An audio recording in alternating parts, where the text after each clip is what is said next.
Hey, what's going on, Wealthy Legacy Journeyers? Welcome back to the Wealthy Legacy Journey. I'm your host, Kendell Liden, and the title of today's episode is Rooted in the Word and Blessed by Life. And I'm really excited to share. I've been working on an Advent devotional for my church for Christmas.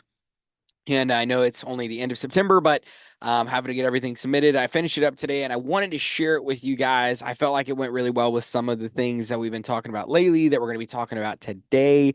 So, today we're going to be talking about some real estate stuff. We're going to be talking about some stock stuff. We're going to be talking about some breakthroughs and some goals reached and just some mindset, ahas, light bulb moments, good lessons learned from this past week. So with all I said, guys, let's start off with real estate. What are some of the things I've experienced and learned and some of the golden nuggets of the past week? Well, number one, it's so cool to see whenever you learn a process and you continue to do that process over and over and over and over again, it becomes like clockwork. So, for example, this week for me in real estate, I realized the problems that I face, such as we have a house that has a clogged main drain. We had multiple drain issues pop up this week on this one particular house. One's further down by the street, one's under the master. These used to be problems that would like wake me up at night, keep me up at night because I didn't know I was going to handle the issue. I didn't know what was in the drains. I didn't know how much it was going to cost. I didn't know what it was going to take. And I've come to this place where I've gotten the opportunity to go through the exercise of handling, these types of problems and similar types of problems like this over and over and over again, where those no longer seem to be big problems to me. Just because I've had the opportunity to work through them, to overcome them, and realize, hey, this is just not something that I should get hung up on. And so as, I'm learning new processes and you're learning new processes and whatever, you and I are both doing for our wealthy legacy journey, I guess I would encourage both of us in saying whenever we hit something in that journey, it's like, oh my gosh, this is overwhelmingly stressful. I don't want to have to continue facing this going forward, realizing that, a lot of times I'm probably going to get more and more used to this thing to where it's not as stressful to me going forward as it feels to me right now. And that should be something that like encourages us like, okay, let me figure out how to overcome this hurdle now. So that way, next time I come up to this hurdle or a similar type of hurdle, I can look back and say, well, you know what? I got through that hurdle. I overcame that obstacle, that struggle, that difficulty. So I'll be able to overcome it here again with the strength of the Lord. And so I just, seeing that is like going, wow, God has really helped me to learn how to ebb and flow with the difficulties of life, with the difficulties of, real estate, of the investing journey, of oh man, like something popped up out of nowhere that I wasn't expecting. Instead of freaking out about it, instead of getting stressed out of my mind, I can go, okay, I'm still going to sleep tonight. I'm going to call a plumber. I'm going to get a plumber out there, but then there's nothing else I can do about it until I get an answer. And then that plumber is going to go, they're going to investigate, they're going to do what they can, and they're going to tell me what's wrong with it. And then we're just going to have to take it the next step forward from that. Nothing that me stressing is going to be able to do to improve the situation. So why let it get to me at that level? And so it was just a good thing to learn this week in real estate, as, I all the time facing these stressful things. Don't let it get to me so deeply. But let me stay rooted in the word. Let me stay blessed by the life that I live. Switching over to some stock stuff that happened this week on the sniping, which is like a fast intraday trading, in and out, within like, 5, 10, 15 minutes, 30 minutes, an hour, something like, that time range. On Wednesday, I ended up with 44% of gains. On Thursday, I had 73% gains, and it was crazy because one of my mentors, Donald Williams, goes by D-Man. He was explaining the trades that he took on Thursday, and I realized how much money I left on the table, even though I had a 73% ROI. And it was just really exciting to go like, wow, like I've gotten to this place where I'm understanding the mindset. I'm understanding the skill set. I took the same trades that he took and did well on. I took those same exact trades on the same tickers for the same reasons. So it's like, okay, I'm starting to think like D-man. But then I realized, oh wow, there was some trades that he didn't take, or he took in the opposite direction because it was a double bottom instead of a triple bottom. And on a double bottom, there's a 60-40 chance of it breaking versus or reversing versus breaking. Whereas on a triple bottom, it's 20-80. And on the first bounce, it's an 80-20. And so then we one of the trades that I took was at the close of a gap. I was like, well, I think it's going to bounce. Well, he explained the numbers behind it. He said because 80% of the time on the first bounce of a move, there's an 80% chance that it bounces. And so if you can find those strategic levels where price should bounce, one of those being a gap close, then you can play that bounce for a high statistical probability of being correct. And on those that have a higher statistical probability of being correct, you can set further out stops. If you have a lower probability of being correct, you can set tighter stops. So for example, if you're trading a triple bottom and there's an 80% chance it should break through, 20% chance it should bounce, you can set a really tight stop on the top side because there's an 80% chance that it should drop down and through that zone. And if it does start to reverse off of it, that's a very unlikelihood event, and it could start to move with some strength because it's going to take a lot of power, momentum, and volume in the market in order to oppose something that, statistically speaking, should happen. And so it was really cool just to realize, like, okay, while I'm learning some things, there's still a lot of stuff for me to be able to learn and discover, only to make me better, more profitable, more efficient at what I do as a trader. In the VMAS 4 system, we went for a 10-18 record last week, which is, it's okay. It's not great. It's not bad. It's not it's above break even. So in that scenario, that would have been we had 8 trades that lost $250. So it would have been at $2,000 of losses, 10 trades making about $300 each. And so that would be about $3,000 in gains. And so that would be about $1,000 in profitable trades. And then if you look at, we trade, $1,000 a trade over 18 trades. We're not necessarily in all those trades at any single given moment. We probably last week at any given moment had, I would say, maybe like $10,000 deployed. And so to be able to make, $1,000 off of that, 10% in a week, it's not great, not bad. It's a lot of risk to have it on the table for those tighter, margins. But something that we're doing starting this week is we are re-examining every day the trades that we're in, and we're looking for major places of support and resistance within the trends that they're in for them to break, so we can cut our losers off early. Because the idea is how do we let our winners run, and how do we cut our losers off early? And so when we looked at both sides of that, I think we decided, hey, for right now, it would be more profitable for us to look at how do we cut these losers off sooner than later. And then after we get the losers where we're cutting those off sooner and sooner and sooner, realizing like, oh, you know what? This is going against the major trend. This is broken a trend line. This is looking, even though we're long on this is looking like, a descending bearish triangle. And it's on it's about to hit a triple bottom on the floor of this triangle. There's a high statistical likelihood it's going to break through that. Oh, hey, look, we're long on this, but, we can see that price is fighting on this point of control at the top, but maybe it is an ascending triangle. So we're going to watch the bottom line of this triangle, see if it's going to be able to come back and test it before breaking out. Oh, our stop losses, below the, kind of upward trajectory line of that ascending triangle, or maybe it's above it. If it's above it, that gives us more risk. If it's below it, it gives us less risk. So being able to look at all of the aspects of each trade and learn how to manage and mitigate risk as much as possible. It's been a big part of what my dad and I have been looking at over this past week is how do we manage risk? How do we avoid risk? And how do we cut our losers off early and let our winners run? So that was it for real estate and some stock market investing stuff that we're learning. Super excited. Another cool thing that's happening this week is for the last month, we've been trading the War Room with Brian Bottarelli and Karim. I think it's Rahatulam, but I'm not 100% short on that last name. We've been trading with them in what they have called the War Room and Catalyst Cash Out Services.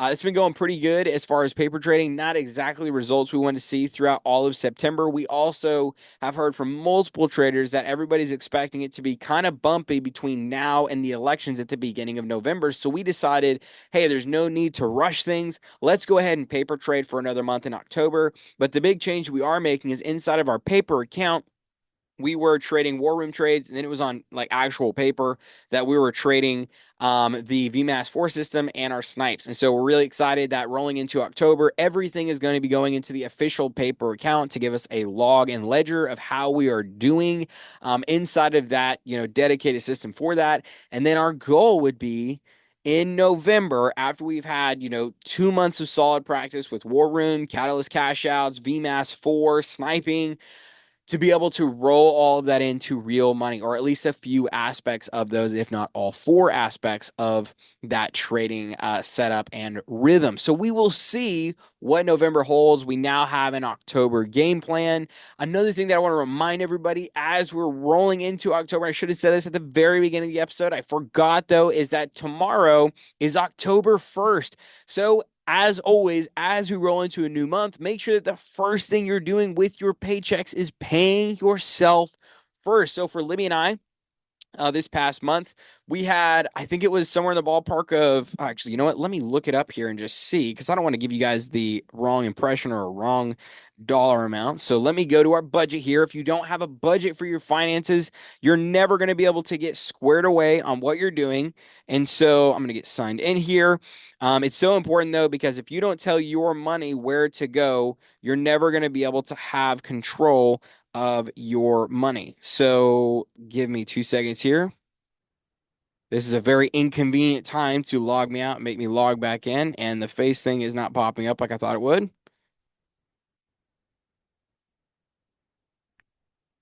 Let's see. And here we go. Into the budget, into our October budget, and we have 1,000 $500 going to our investment funds. Now, as you guys remember, a fundamental change that we made last month to the budget was that 10% of that money that goes to, the emergency fund, savings and all that, kind of stuff, investments and all these different aspects goes to us in fund money once we have our initial emergency fund set up and we have all of our debts paid off. So $150 will come from that to be fund money, and Libby and I are going to be able to use that for some dates, which this last month was really cool. Went to a rodeo, went out to eat, and was like, oh, wow, like feels like we're actually, getting to have some fun again. That was a breath of fresh air. I would highly recommend it after you do that first portion of difficulty. But don't forget, as we roll into a new month, make sure that you're paying yourself first on your budget and then paying everything else out from there. Tell your money what to do. Don't let your money tell you what to do. Last two things I want to share with you are just some scriptural references, things that I learned and or heard, especially in the Bible app. It's a YouVersion Bible app. Been doing their quiet time system every single morning for probably the last month or so. It's been really fruitful, and I've really enjoyed it. There was a couple things that I learned that were just very empowering and impactful for me. One of them rooted in 1 Timothy 4 verse 12.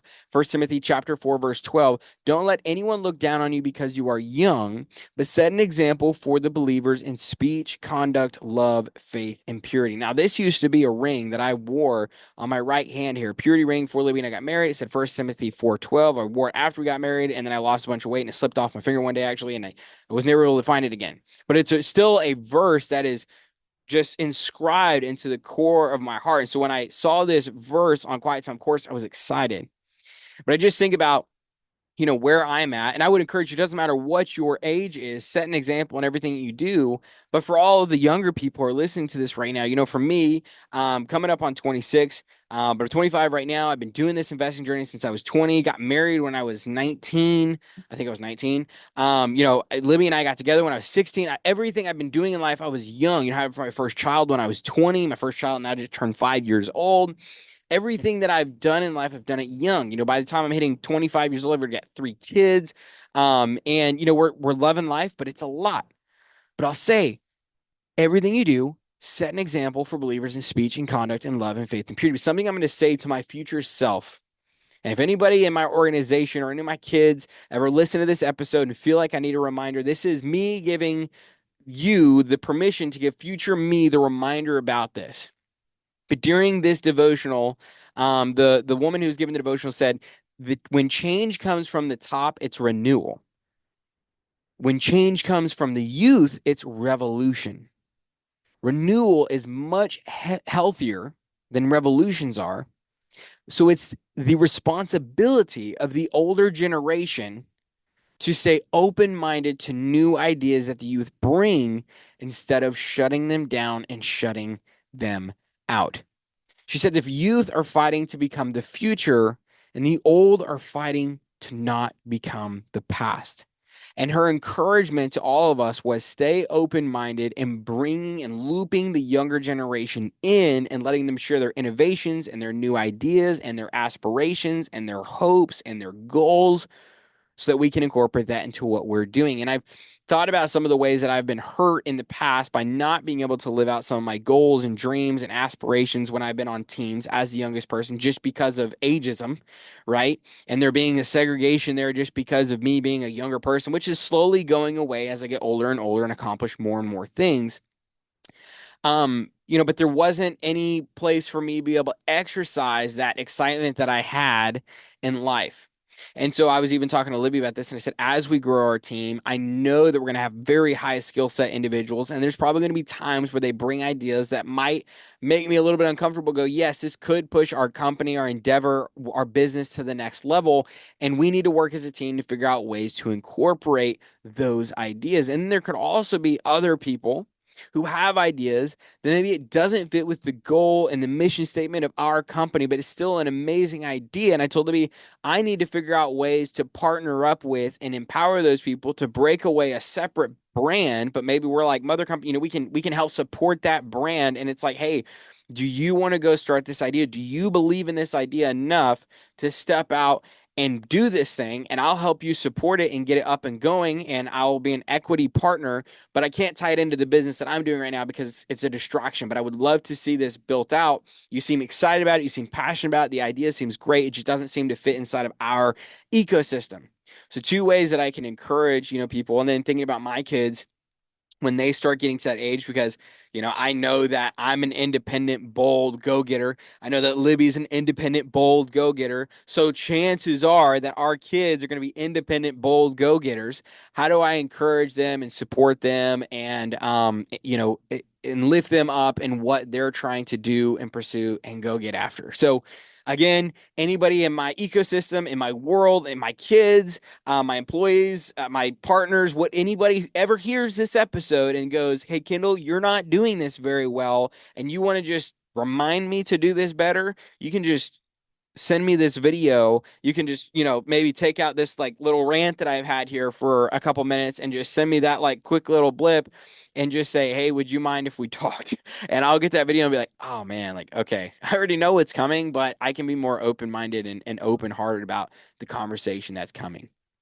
The other verse was Ecclesiastes 12:13. Now all has been heard. Here is the conclusion of the matter. Fear God and keep his commandments, for this is the duty of all mankind. Now, this comes from a man named Solomon. He was still to be considered probably one of the richest people who ever lived up to that point and ever has lived since that point. The wealth that he had and he created for the nation of Israel was absolutely amazing. But through all of that, even he said at the end of this letter of Ecclesiastes, which was really just a reflection of his life, more, likely it was a reflection by Solomon at the later days of his life, looking back on his life of what went well, what didn't go well, what did he do right, what did he do wrong. He's saying that everything is vanity. Nothing else matters aside from fearing God and keeping his commandments, for this is the duty of all mankind. So for you and I, as we're building wealth, as we're building legacy, as we're going through our wealthy legacy journey, let us remember to live for something bigger than the money. Let us remember to live for something bigger than ourselves. But let us remember the purpose of why we decided to step in and build a wealthy legacy journey in the first place. And who are we going to benefit? How are we going to encourage others? How are we going to uplift others? What are we going to do good with the money that we've been given, the responsibility with that? It's been a big conversation Libby and I have been having lately of how do we be wise with that responsibility as we come upon what we feel like is this threshold where everything is about to start changing for us over the next, year plus. And we can just see all of a sudden like fruits coming to fruition of things that we've done. For example, we can look back to all the debts paid off and, figuring out how to get the budgeting down and creating this cash flow. A lot of that stuff that we've done well over a year ago now. And all of a sudden it's like now we've got, every month between $1,000 and $1,500 of cash flow coming through every single month. We can look at now all of a sudden, like when expenses come up in life, they're no longer a really big deal because we've got all of this extra cash. And then whenever we do have those moments in life where we do get extra cash, maybe from like some sort of gift or, inheritance or something along those lines, we now know what to do with that money because we've already built a system and a process for here's what we do with our extra income in order to get it working for us. It's not just sticking it in the bank. It's not just going out and, spending it like crazy. We have a formulated system for we have this percentage go here. We have this percentage go here. This is what happens with this. Every single dollar is tracked, managed, organized, and we tell our money what to do. The last thing, though, that I wanted to share in this episode, rooted in the word and blessed by life, is that devotional that I've been working on. I'm really excited with how it came out. And I want to share it with you guys. It was a blessing to me to be able to work on it and put it together, even though I honestly multiple times felt like I don't have time to be working on this project on top of everything else that I'm trying to do. It really ended up being a blessing for me. I hope it's a blessing for you guys. This probably won't be the last time that I read this between now and Christmas. I'm sure I'll read it a handful more times just as a reminder to me and a reminder to you guys. But rooted in the word and blessed by life. Starting with Psalms chapter 1, verses 1 through 3, this being the core theme verse of my devotional. How blessed is the man who does not walk in the counsel of the wicked, nor stand in the path of sinners, nor sit in the seat of scoffers. But his delight is in the law of the Lord, and on his law he meditates day and night. He will be like a tree firmly planted by streams of water, which yields its fruit in its season, and its leaf does not wither, and in whatever he does, he prospers. Again, that's Psalms 1, 1 through 3. I think of this verse this way. We get to choose the lifestyle, verse 1 or verse 2. But why choose verse 2? Because of the goodness in store in verse 3. But in all honesty, even if you live out verse 2, do you feel like you see the goodness promised in verse 3 actually playing out in your life? Here's the thing. The life we all live is a river. In some spots, it feels fast and overwhelming, whereas in others, it feels slow, boring, and lacking in progress. In certain areas, it might be overflowing with fun new things to explore, while others may be full of challenging and potentially perilous waters that we would prefer to avoid. In those hardest moments of life, my wife, Libby, and I play the gratitude game. I'm sure you can relate to this, but for me personally, when life hits those times where I'm struggling to maintain hope, it's so tempting to have a have not wish list, which might sound something like this. I wish my wife would go get a job and help us make more money. I wish my kids wouldn't be so busy and expensive. Why is my house broken again? I wish I didn't have to keep working on this place. How come everyone else gets to drive the nice new cars and I'm stuck driving this old thing? I wish I had that car. However, we know the word says, be anxious for nothing, but in everything, by prayer and supplication, with thanksgiving, let your requests be made known to God. Philippians 4:6. And he will be like a tree firmly planted by streams of water, which yields its fruit in its season, and its leaf does not wither, and in whatever he does, he prospers. Psalms 1:3. So with that in mind, we instead stop and play the gratitude game. It's very simple. We recognize the blessings we already have right now as we ping pong back and forth like this. Kendall, thank you, God, that my wife has the opportunity to homeschool our kids. Libby, thank you, God, that I have three wonderful kiddos who are healthy and full of life. Kendall, thank you, God, that you've given me two hands and the skill set to complete that repair on my home. Libby, thank you, God, that you've given me a gas efficient and dependable car to drive every day. Now we see that depending on our perspectives, we can either clearly see the blessings we have, or we can let the enemy cover our eyes with greed, envy, and the have nots of life. With one intentional change in focus, life went from dark, gloomy, out to get us, and hopeless, and switched to abundant, full of light, full of life, and full of his blessings. So, as we go into this Christmas season and remember Jesus and the life he lived, I challenge you to focus on the river of life Jesus pours over you and the abundant blessings that come with that, instead of focusing on what you don't have, by doing three specific and intentional things. One, find a friend who also loves the Lord and play the gratitude game for at least 15 minutes this week. If after 15 minutes you're feeling joyful and you want to keep going, you found the presence of the Lord, and I encourage you to continue playing the game. Two, shift your perspective daily away from the lack of all you don't have in order to see the blessing in all you do have. If you have a have not wish list, like I do sometimes, I would encourage you to start by crossing out those have not wishes and replacing them with gratitude one by one until your new gratitude list is longer than the old wish list was.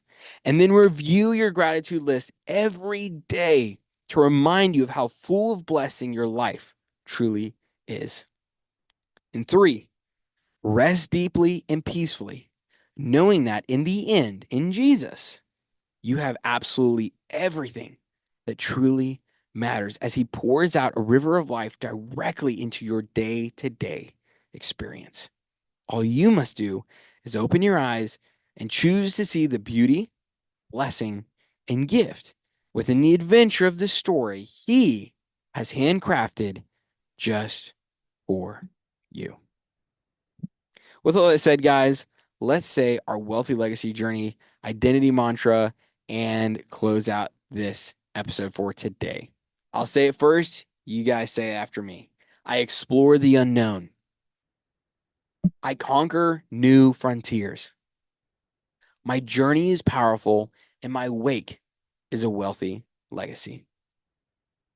And remember, guys, the way we define wealth here at the Wealthy Legacy Journey is simply the ability to cover your monthly expenses without having to lift a finger. It's passive investment income, and that is where we are going full steam ahead right now in my journey, and I am encouraging you to come with me in your journey. And the way we define legacy here at the Wealthy Legacy Journey is leaving a long-lasting impact on others who come after you as they receive the fruit of your labor, whether that fruit be good or bad. The fruit is the byproduct of the plant or the tree, and the tree is the byproduct of the seed that you plant.